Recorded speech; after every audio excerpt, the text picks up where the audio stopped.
Dear students, welcome to EPG Pathshala.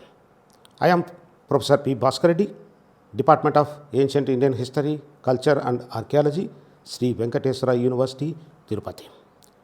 In the present module of the paper Museology, we are going to learn about history of museum movement from 1947. In the previous module, we have discussed about the museum movement since its inception and up to the independence and the factors contributed for the progress of the museum movement and also the pioneers and important factors contributed for the growth of the museums. In this module, we can start from 1947, which have a much significance in the history and culture of India, which it resulted for the progress of many institutions in India, particularly due to the development of educational programs and cultural consciousness and growth of several technological, science and industrial activities. It's led to the museum movement in a great progress in India. By the end of this module, you are going to learn the museum movement after 1947, the factors which contributed for the progress of museum movement and the establishment of national museums under the Government of India, the growth of science, technology and industrial museums, besides the role of universities in museum movement, the progress of private museums, preservation activity, etc. With these learning objectives, let us start our discussion on what is the progress of the museum movement after 1947. You know that in the year 1947, India got its independence, but regarding the unity is concerned, the dawn of independence, it paved the way for the dividing of the country into two parts, India and Pakistan. Because of this division, it have much impact on the museum movement, particularly besides the cultural properties, the museums which were under the control of Government of India was also split into two groups. Thus, consequently, rich archaeological sites of the Indus and Peshawar region, as well as several important museums at Dhaka, Lahore, Mohenjo-daro, Peshawar, Rajashahi, Takshashila and several others went to Pakistan. This was a difficult task, not only to fill up this vacuum, but to vitalize the entire museum movement with a view to present a complete picture of Indian history and culture. Thus, with the dawn of independence and the partition of the country, there was some setback for the growth of the museum movement. However, since then, after the dawn of the independence, several factors contributed for the further growth of the museum movement that we can discuss now. What factors led to the progress of museum movement in India after 1947? In the closing years of the pre-independent days and 2 decades that immediately followed, the museum movement escalated to a new height.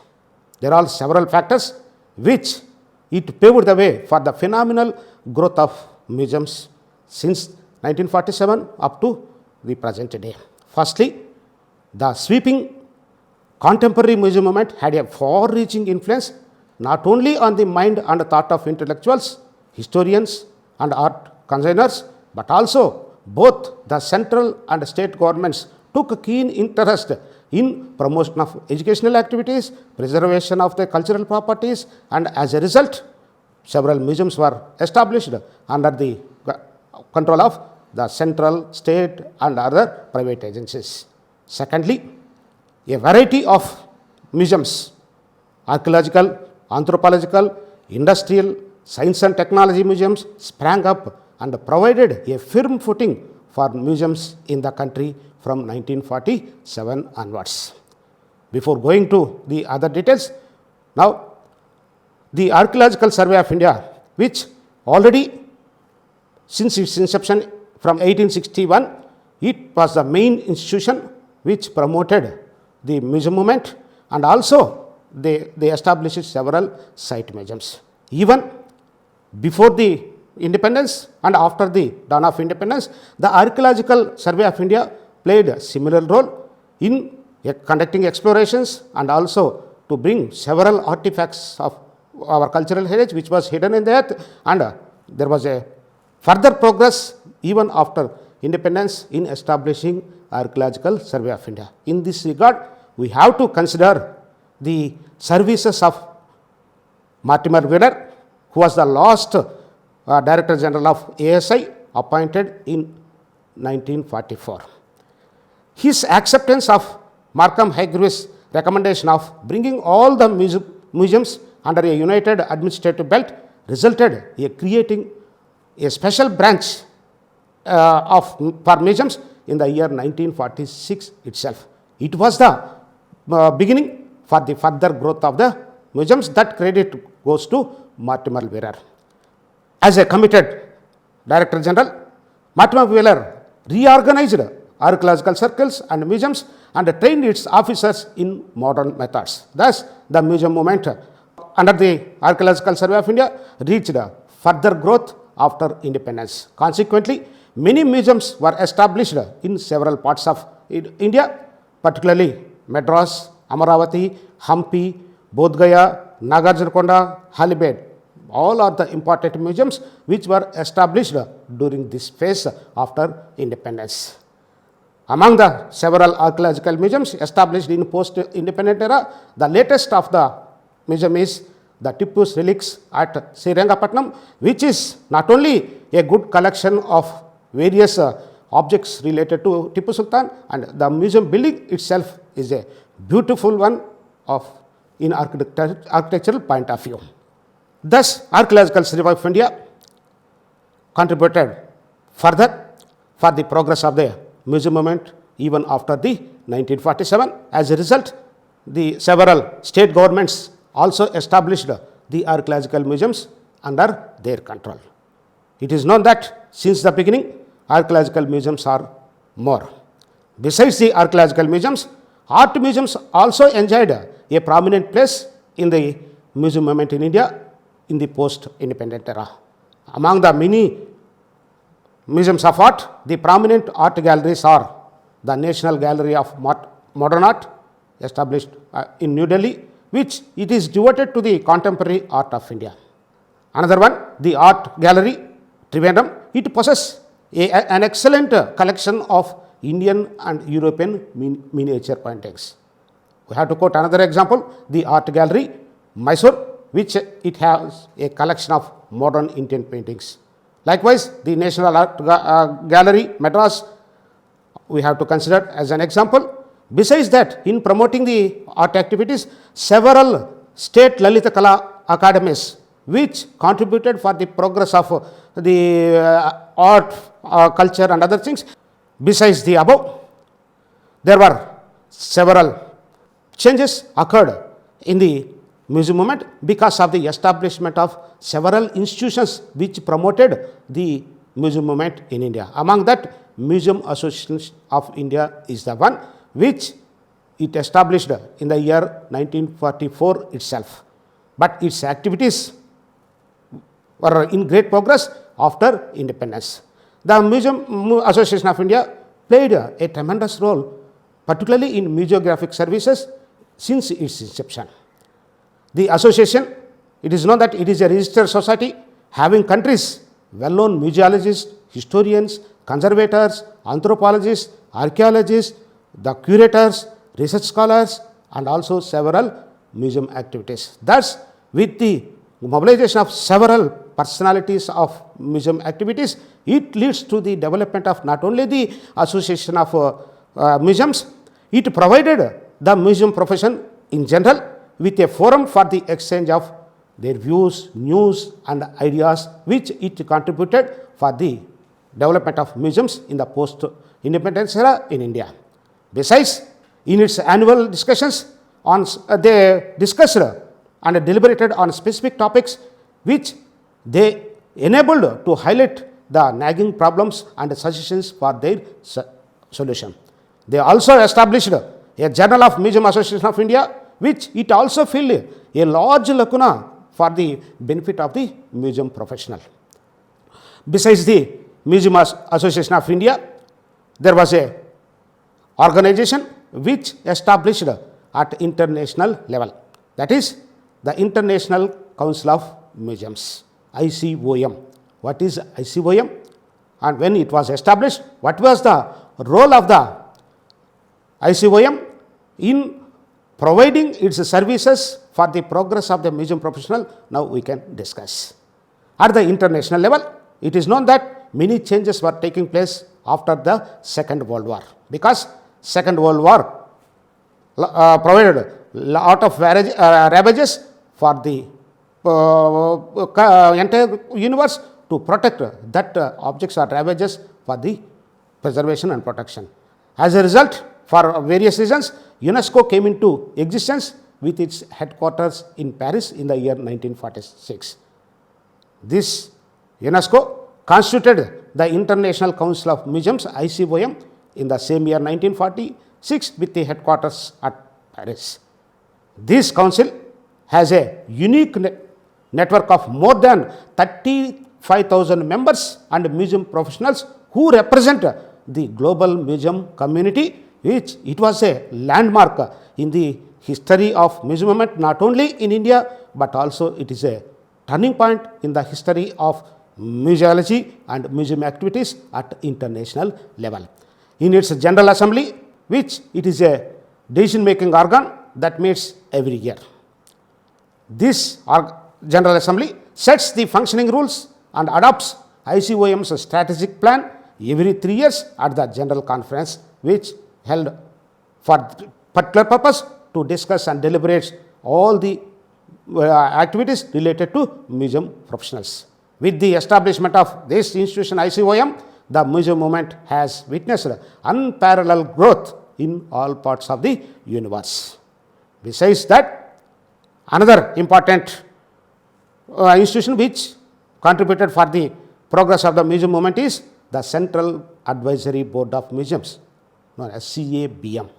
It is known that CABM was established by the Minister of Education, Government of India in 1956, which it was established for surveying the progress of the museums in India and professional help in many ways. Thus, with the establishment of the CABM, it played an important role not only for seeing the museum activities, but it provided funds for the construction of museum buildings, for the improvement of exhibitions and also storage capacities, and also the publication of the museum research and educational activities to the public. Thus, all these factors, Archaeological Survey of India, ICOM, Museum Association of India, CABM, all these were the important factors which that leads to the promotion of museum movement in India in the post-independence.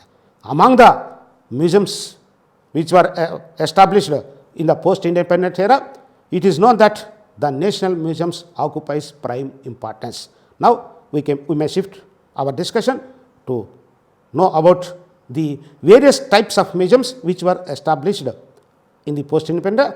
Regarding the national museums are concerned, the concept of the national museums emerged and gained momentum from 1947 onwards.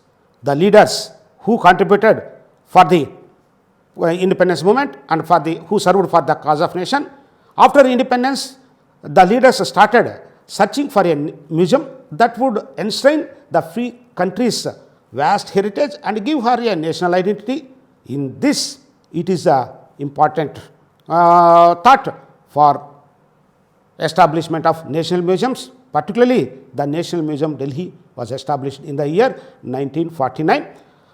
The National Museum New Delhi began with an exhibition of Indian art consisting of variety of art specimens from various museums of India, sponsored by the Royal Academy London with the cooperation of the Government of India and Britain. This exhibition was on display in the galleries of Burling House, London in the years 1947 and 48.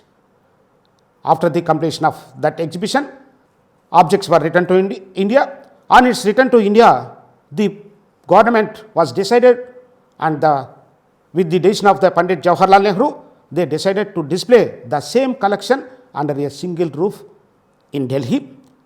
Accordingly, the exhibition was held in the state rooms of the Rashtrapati Bhavan, New Delhi in the year 1949, which this exhibition was a great success and it turned out to be a further progress of the establishment of the National Museum at Delhi.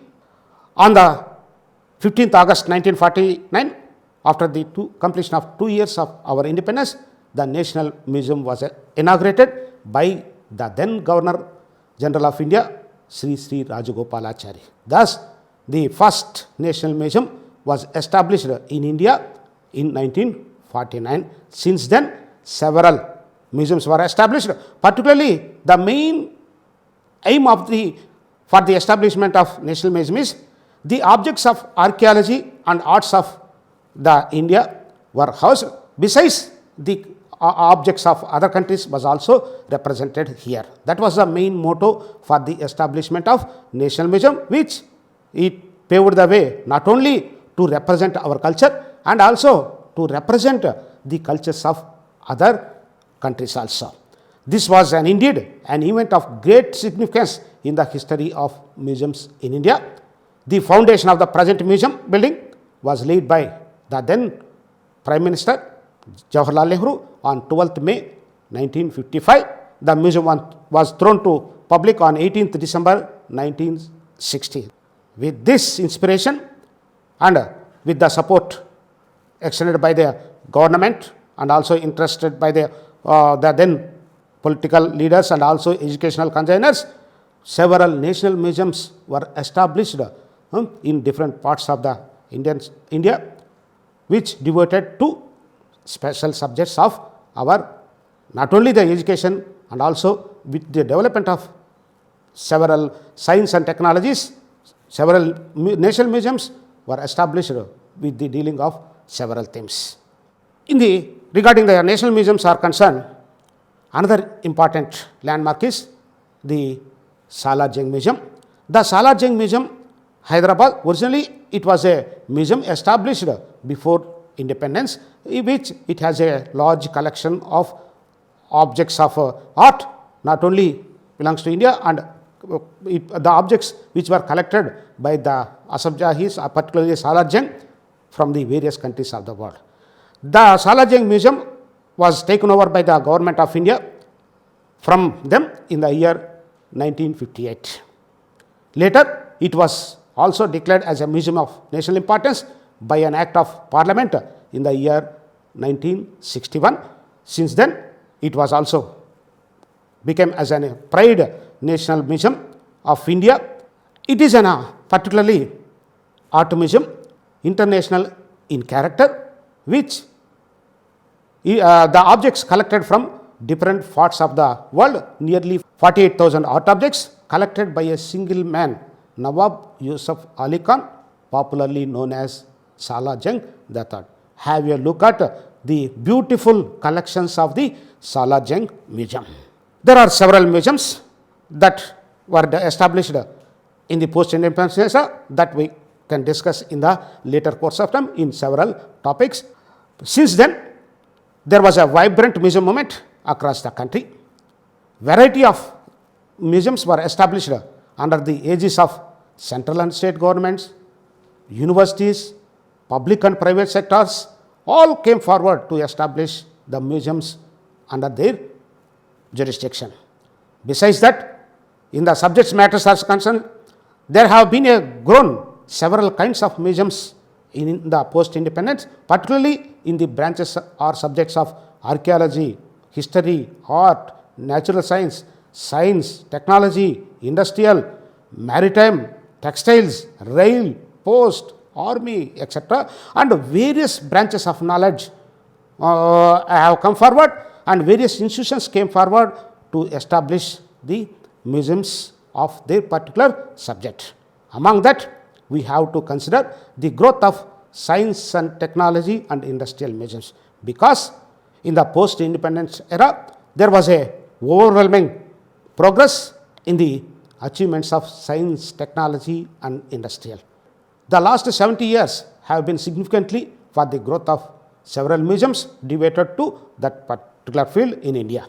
Today, in India has around 1,500 museums of national and regional importance with different themes.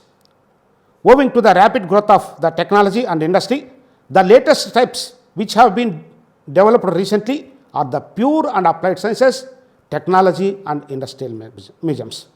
In this connection, we have to mention that there is no science museum in India till 1954 when the Birla Technological Institute set up a science museum at Pilani in Rajasthan state. To monitor and support the scientific and technological development, the Council of Scientific and Industrial Research set up first science museum, namely Birla Industrial and Technological Museum at Calcutta in the year 1956. Later on, they set up science and technology museums at Bangalore, Bombay and Patna. One point we have to mention here that India is very rich in natural wealth, but the natural objects are available particularly in the form of geographical, botanical, zoological and various aspects. But these objects up to the beginning of independence, it was a part and parcel of the big museums of India. Later on, the natural history collection, which formed only sections of large general museums until 1972. From that point onwards, independent national museums of natural history known as NMNH began under the Department of Science and Technology, New Delhi.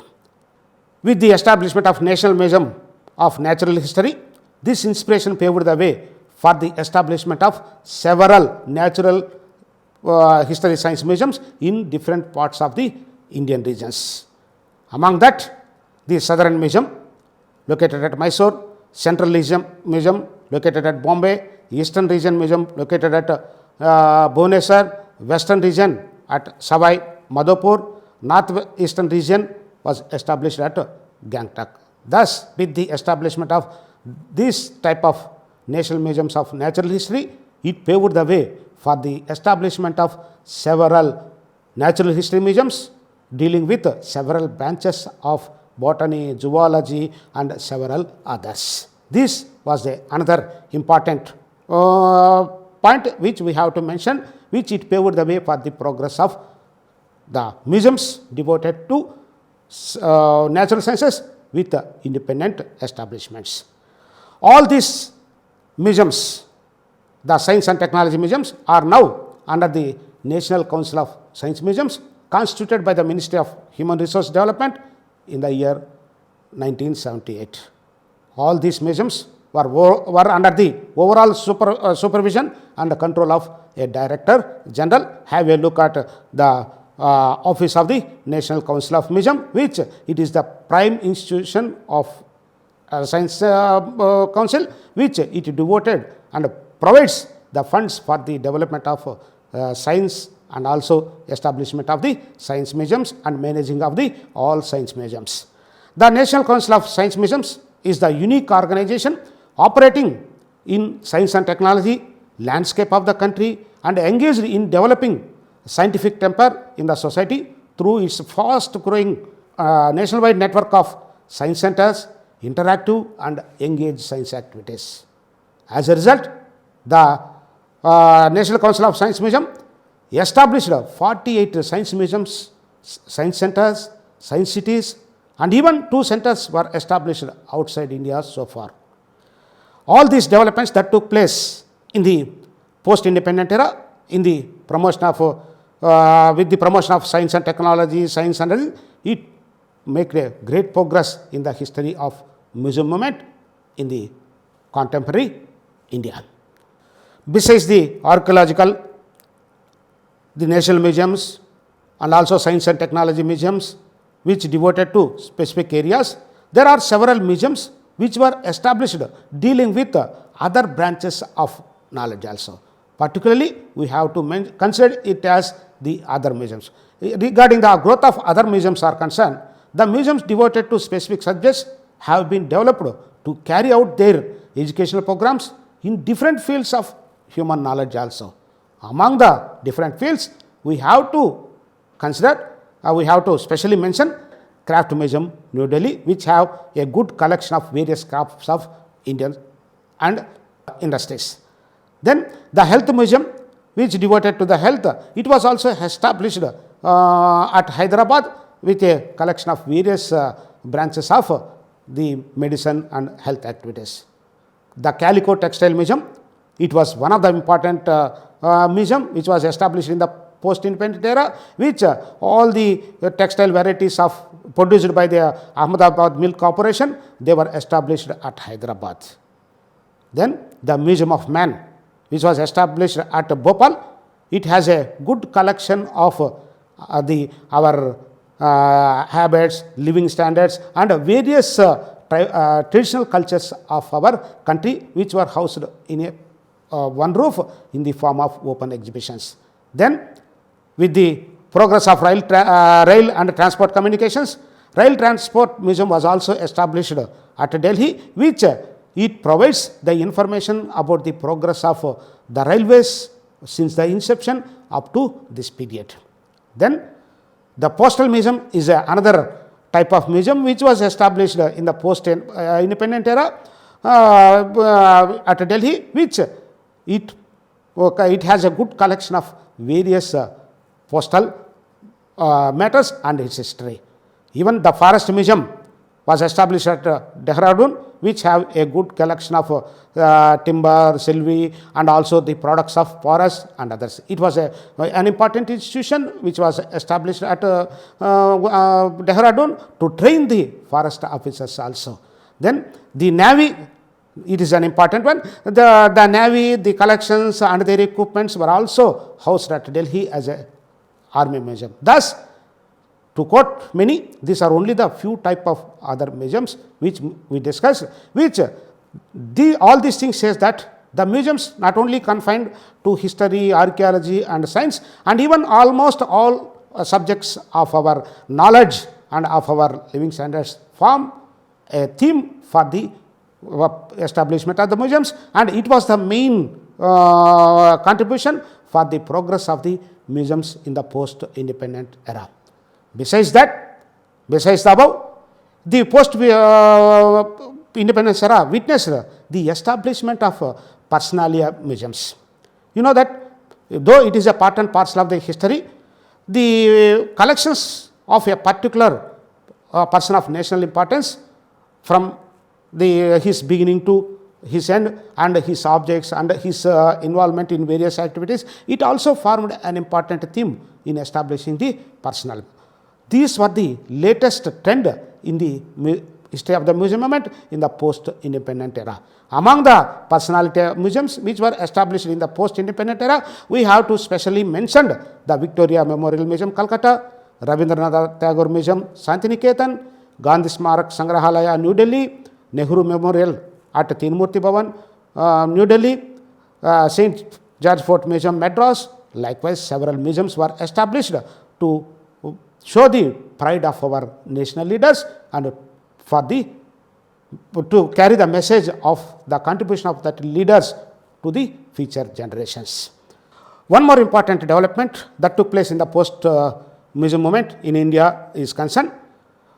Not only this time, even with the establishment of the universities also played an important role in the promotion of museum movement in post-independent era.